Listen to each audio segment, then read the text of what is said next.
எல்லாருக்கும் வணக்கம். சந்தோஷ் தமிழ் சினிமாவோட டான் திங் மியூசிக் சந்தோஷ். ஏன் சொல்கிறேன் அப்படின்னா, முதல்ல ஏன் அவர்கிட்ட இருந்து ஆரம்பிக்கிறேன் அப்படின்னா, எல்லா படத்தையும் அவர் சொல்லிடுவார் என்கிட்ட வந்து. டூரிஸ்ட் ஃபேமிலி வந்து ஃபஸ்ட்டு எடுத்தோடனே தலைவா படம் ஹிட்டு அப்படின்னு சொன்னது சந்தோஷம் தான். அதேமாதிரி மாமன் வந்து தலைவா வந்துருங்க, மாமன் வந்து கண்டிப்பாக ஒரு முக்கியமான படமாக இருக்கும் அப்படின்னு சொன்னார். அவரை பார்த்த பாசிட்டிவாக இருக்கும். அதனால் அவர் பார்த்த உடனே ஒரு சந்தோஷம் வந்துடுச்சு. எல்லாருக்கும் நன்றி. ரொம்ப சந்தோஷமாக இருக்குது நிகழ்ச்சியில் கலந்துக்கிட்டதில். ஏன்னா சூரியனை பற்றி முதல்ல சொல்லணும். எனக்கும் சூரியனுக்கும் ஒரு எமோஷனலான ஒரு கான்டாக்ட் இருக்குது. ரெண்டு பேரும் கிட்டத்தட்ட ஒரே வீட்டிலேருந்து வந்த மாதிரியான ஒரு உணர்ச்சி தான். நிறைய இரவுகள் நான் அஸ்டினேட்டராக அந்த காலகட்டத்தில் இருந்து நிறைய இரவுகள் ஒன்றா பேசிகிட்டு இருந்திருக்கோம், சிரிச்சிருக்கோம், விளையாண்டுருக்கோம். அப்போல்லாம் வந்து உண்மையாகவே மனசில் தோணிக்கிட்டே இருக்கும், இந்த மனுஷன் வந்து இவ்வளோ இயல்பாக இருக்கார், இவ்வளோ வாழ்க்கை இருக்குது இவர்கிட்ட. இவர் வந்து அப்போ வந்து சூரியனுக்கு நான் பழக ஆரம்பிக்கும்போது சூரியனுக்கு கொஞ்சம் மோசமான காலகட்டம் தான் நினைக்கிறேன் சினிமாவில். அவருக்கு காமெடினா தொடரலாம், காமெடி ஒர்க் அவுட் ஆகாமல் போன காலகட்டம் மாதிரி பேசிகிட்டு இருப்பாங்க எல்லாரும் பக்கத்தில். அப்போ அவர் வந்து நைட்லாம் உட்காந்து ஒன்றா விளையாடும் போது அவரை பார்த்துக்கிட்டே இருப்போம். அவரோட உடல் மொழி, அவர்கிட்ட இருக்கக்கூடிய அந்த சென்ஸு, கதையை பற்றி பேசும்போது ஒரு சென்ஸு, நிறைய நாள் யோசிச்சுட்டே இருக்கும்போது இது வேறு மாதிரி ஒன்று பண்ணால் எப்படி இருக்கும். அப்போ நான் படம் பண்ண ஆரம்பிக்கல, வேறு மாதிரி பண்ணால் எப்படி இருக்கும் அப்படின்னு நாங்கள் எங்கள் ஆஃபீஸுக்கெலாம் பேசிகிட்டு இருக்கோம்.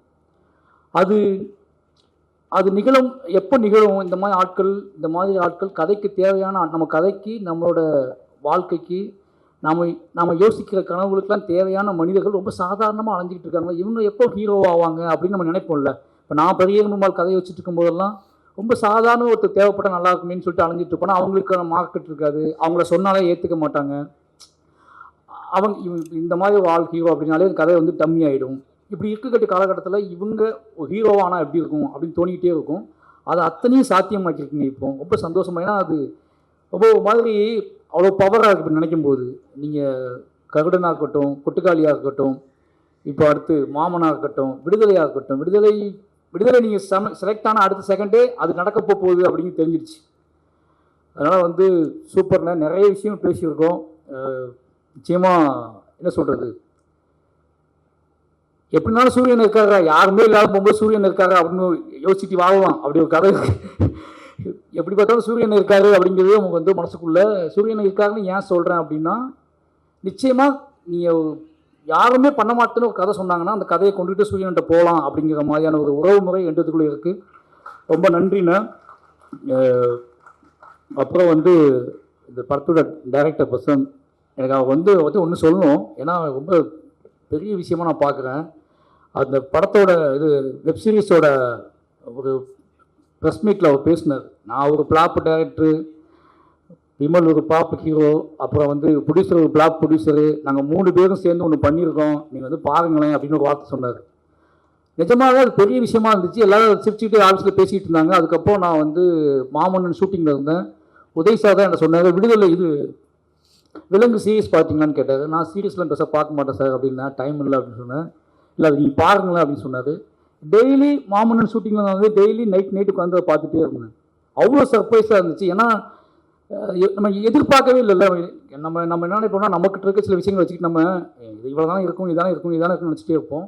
அவ்வளோ சர்ப்ரைஸாக இருந்துச்சு, லைவாக இருந்துச்சு. வெப் சீரிஸ் பார்த்துட்டு இருக்கோம் அப்படிங்கிற மைண்ட் செட்லாம் போய் ஒருத்தர் இவ்வளோ ஆழமாக இவ்வளோ விஷயங்களை யோசித்து இவ்வளோ மெனக்கிட்டு ஒரு பெரிய தோல்விக்கு அப்புறம் இவ்வளோ மெனக்கிட்டு இதை பண்ணியிருக்காரு அப்படிங்கும்போது பெரிய விஷயமா பார்க்கப்பட்டுச்சு.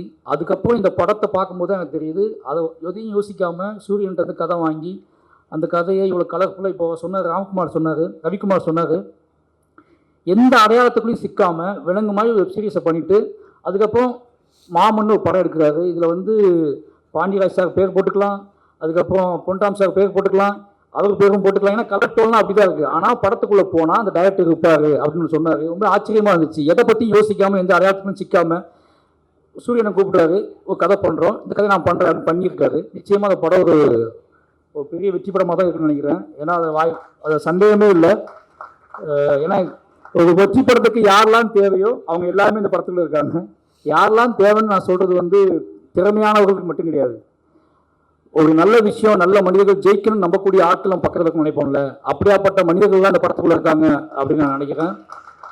அதுக்கப்புறம் ஐஸ்வர்யா, அவங்க ஃபர்ஸ்ட் மீட் யாரெல்லாம் ஞாபகம் இருக்கு, லண்டனில் பார்த்தேன்னு நினைக்கிறேன். ரொம்ப ஆச்சரியமாக இருந்துச்சு. இன்னைக்கு இங்கே பார்க்கும்போது ரொம்ப ஆச்சரியமாக இருக்குது, அங்கே பார்த்ததுக்கும் இங்கே பார்த்ததுக்கும் ஆச்சரியமாக இருக்குது. உண்மையாகவே சொல்கிறேன், நீங்கள் இப்போது சினிமாவை நீங்கள் இந்த படத்தை நீங்கள் ஓகே பண்ண விதம் ஒன்று இருக்கும்ல, அது அந்த ப்ராசஸை நினச்சிக்கிறேன். அந்த ப்ராசஸில் நீங்கள் நீங்கள் நம்புகிற விஷயம் நடக்கணும்னு நினைக்கிறேன். இந்த ப்ராசஸ் இப்போ நீங்கள் வச்சுருக்க ப்ராசஸ் மூலமாக சினிமாவுக்குள்ளே நீங்கள் அடையணுங்கிற இலக்கை சீக்கிரமாகவே அடையணும்னு நினைக்கிறேன். அதுக்கு வாழ்த்துக்கள். அப்புறம் கெத்து ஒய்ஃபு, ஏன் சொல்கிறேன் அப்படின்னா, உங்களை பற்றி தான் பேசிட்டே இருந்தார் என்கிட்ட இவர் சூரியன் ஒரு வார்த்தை சொன்னார், அதை இங்கே சொல்லணும்னு நினைக்கிறேன். ட்ரெய்லர் பார்த்து 2 பேர் பேசிகிட்டு இருந்தோம். தமிழ் சினிமா இருக்கிற வரைக்கும் அந்த பொண்ணு நடிக்குங்க அப்படின்னு சொன்னார், சீரியஸாக சொன்னார். நான் சொன்னேன் வந்து அந்த அக்கா கேரக்டர் அப்படின்னு சொன்ன அக்கான்னு சொன்ன அடுத்த செகண்டே வந்து ஐயோ எப்பா இப்பத்தாங்க அது அந்த பொண்ணு இருக்க பிசாசுங்க, அது நீங்கள் எழுதி வச்சுக்கோங்க தலைவா. அந்த பொண்ணு வந்து தமிழ் சினிமாவில் படம் எவ்வளோ கடைசி எவ்வளோ நாள் எடுக்காங்களோ அவ்வளோ நாள் அந்த பொண்ணு நடிக்கணும்னு நடிச்சிட்டே இருக்கும், அவ்வளோ பிசாசுன்னு சொல்லி என்கிட்ட சொல்லிட்டு இருந்தார். உங்களை பற்றி மட்டும்தான் பேசிட்டு இருந்தார், ரொம்ப நேரம் பேசிட்டு இருந்தார். ஏன்னா இந்த படத்தை வந்து நான் கேட்டேன், தங்கச்சி கேரக்டர் எப்படி பண்ணாங்க அப்படின்னு கேட்டேன், அக்கா கேரக்டர் எப்படி பண்ணாங்கன்னு கேட்ட அடுத்த செகண்டு ஃபுல் ட்ரெய்லருக்குமான மொத்த எமோஷன்லையும் உங்களை பற்றி மட்டுமே சொல்லிட்டு இருந்தார்.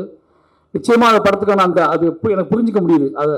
ஏன்னா ஒரு சூரியனை மாதிரி ஒருத்தர் வந்து அக்கா அப்படிங்கிறது அவர் கதை. இது இந்த நாங்களாம் வந்து சொந்த கதை தூக்கிட்டு அலைஞ்சிட்டு இருக்கோம். அதாவது எங்களுக்கு தெரியும் ஒரு கேரக்டர் எப்படி சூஸ் பண்ணணும். ஆப்போசிட்டாக கனெக்ட் ஆகாத ஆள் இருந்தாங்கன்னா அது தலையை வெடிச்சிற மாதிரி ஆகிடும். நான் படம் பண்ணும்போது அப்படி தான் ஃபீல் பண்ணியிருக்கேன். நான் சூஸ் பண்ணுற கேரக்டர், நான் தேர்வு செஞ்ச கதாபாத்திரங்கள், நடிகர்கள் ஏதோ வகையில் விலகி நின்றாங்க அப்படின்னா அன்றைய நாள் எனக்கு வந்து மோசமான நாளாகும். ஒன்று நான் அவங்களுக்கு சைக்கோவாக தெரியுவேன், இல்லை அவங்க எனக்கு சைக்கோவாக தெரியுவாங்க. அது எனக்கு என்ன பண்ணே தெரியாது. அப்புறம் போய் கெஞ்சுவேன், போய் நைட்டுக்கான போய் கெஞ்சுவேன். அது எங்கள் அம்மா அப்படிம்பேன், அது எங்கள் அக்கா அப்படிம்பேன், அது எங்கள் அண்ணன் அப்படிம்பேன். ஏன்னா அப்படியே தூக்கி வச்சிருவோம் முன்னாடி, அது நீங்கள் வேறு யாரும் கிடையாதுங்க, அது எங்கள் அண்ணன், அதனால தான் உங்கள்கிட்ட அப்படி வேலை வாங்குறேன் புரிஞ்சுக்கோங்கன்னு சொல்லுவேன். ஏன்னா நிஜ மனிதர்களை நம்ம கதாபாத்திரங்களாக மாற்றும் போது நமக்கு தாங்கிக்க முடியாது சில விஷயங்களை. ஒரு சினிமாவுக்காக எக்ஸ்பீரியன்ஸ்க்காக ஒன்று பண்ணுறோம் அப்படின்னா அது ஓகே. நமக்குள்ளே வலியை ஏற்படுத்திய நம்மளை ரொம்ப நமக்குள்ளே இத்தனை நாள் தங்கி போன ஒரு கேரக்டரை இத்தனை நாள் நம்மளை வந்து நமக்குள்ளே உலுக்கி உரமாகி என்னைக்காவது நீ வெளிக்காட்டிட மாட்டியா அப்படின்னு இயங்கிக்கிட்டு இருக்க கேரக்டர்ஸ் அது எல்லாமே. அந்த கேரக்டர்ஸை நம்ம வந்து போர்ட்ரேட் பண்ணும்போது அது சரியாக பண்ணலை, அதுலேருந்து ஏதோ ஒன்று கூட நம்ம தென்பட மாட்டேங்குது அப்படின்னா அது பெரிய பெயின். கேரக்டர்ஸ்ட ஒவ்வொரு நடிகர்கள்ட்டையும் எங்களை மாதிரியான கிரியேட்டர்ஸ் எதிர்பார்க்கறது என்னென்னா, நான் நினச்சிக்கிட்டு இருக்க கேரக்டர்ஸ், அந்த கேரக்டர்ஸோட ஆட்டிடியூட், அந்த கேரக்டர்ஸோட ஏதோ ஒரு தன்மை இந்த நடிகர்கள்ட்ட வெளிப்பட்டாதான் இயங்குவோம். அப்படி வெளிப்படுத்தக்கூடிய அத்தனையும் வெளிப்படுத்தக்கூடிய நடிகர்கள் அந்த படத்தில் இருக்காங்க அப்படிங்கிற ஒரு பெரிய சந்தோஷம். அதுக்கெல்லாம் டானா ராஜ்கிரண் சார் இருக்காரு. சார் ரொம்ப என்ன சொல்கிறது, அம்மா அது சொல்ல முடியாது சார். நான் இப்போ அந்த இடத்துக்கு வந்துட்டு எல்லாருமே நிறைய பேசின மாதிரி இருக்கும். கிட்டத்தட்ட உங்கள் நல்லா ஞாபகம் இருக்குது, நம்ம கலைஞர் 100 நிகழ்ச்சியில் தான் அவங்க கூட உட்காந்துருந்தேன் ஒரு 3 hours. அப்போ நீங்கள் என்கிட்ட பேசினது, வடிவேல் சார் நீங்கள் 4-3 பேரும் பேசிக்கிட்டது ரொம்ப சந்தோஷமாக இருக்குது சார். அது இத்தனை நாள் சினிமாக்குள்ளே நீங்கள் இவ்வளோ நாள் இருந்து கிராமத்து கதைகளோட, கிராமத்து மனிதர்களோட அத்தனை வேர்லேருந்து பிடிங்கிட்டு வந்து அது அத்தனையுமே வந்து நீங்கள் கடத்தின விதம் இருக்குல்ல, இது இன்னைக்கு எல்லாமே எங்கள் எல்லாத்துக்குமே வந்து அதுதான் ஒரு மூல பாடமாக இருக்குது.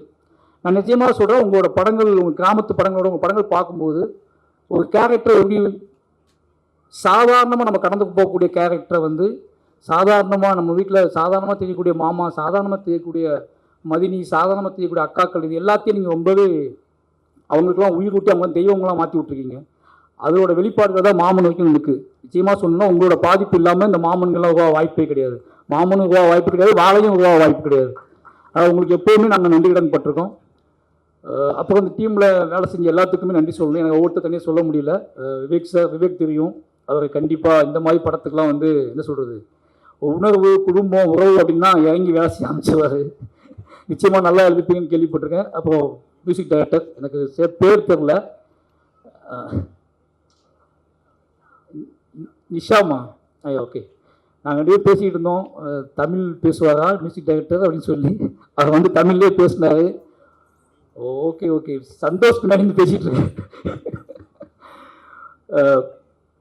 நிச்சயமாக நீங்கள் பேசின விதத்திலே புரியுது இந்த கதையை நீங்கள் எப்படி உள்வாங்கிக்கிட்டீங்க அப்படின்னு சொல்லி. நிச்சயமாக உங்களோட ஒரு பெரிய ஜேர்னி தமிழில் ஸ்டார்ட் ஆகுதுன்னு நினைக்கிறேன்.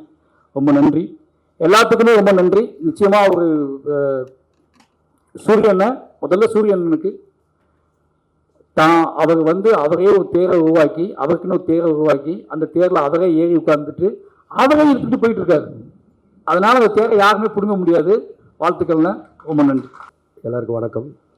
ராஜ்கிரண் சார், சூரியண்ணா, ஐஸ்வர்யா லக்ஷ்மி, அண்ட் படத்தோட director Prashanth and producer Kumar sir, எல்லாருக்கும் வாழ்த்துக்கள். முதல்ல நான் ஒரு 3-4 நாள் முன்னாடி தான் ஆனால் ஃபோன் பண்ணி கூப்பிட்டப்போ தான் இந்த ட்ரைலர் ஃபஸ்ட் டைம் பார்த்தேன். அண்ட் உண்மையிலே நான் இதுக்கு மேலே சொல்கிறக்கு ஒன்றும் இல்லை, எல்லாருமே சொல்லிட்டாங்க. ஒரு கமர்ஷியல் ஃபிலிமுக்கான ஒரு ப்ராப்பர் சக்ஸஸ் மீட்டர் என்னவோ அது இந்த ட்ரைலர்லேயே தெரிஞ்சுது. ஸோ இந்த படம் ஆல்ரெடி ஒரு மிகப்பெரிய பிளாக் பஸ்டர் படம்னு நினைக்கிறேன். அண்ட் ரீசெண்டாக இப்போ மக்கள் இந்த லைட் ஹார்ட்டட் ஃபிலிம்ஸுக்கு கொடுக்குற வரவேற்பின் படி பார்க்கும்போதும் இது ஆல்ரெடி ஒரு பிளாக் பஸ்டர் ஃபிலிம் தான். So entire cast and crew and எல்லாருக்குமே ஒரு வாழ்த்துக்கள் தெரிவிச்சுக்கிறேன்.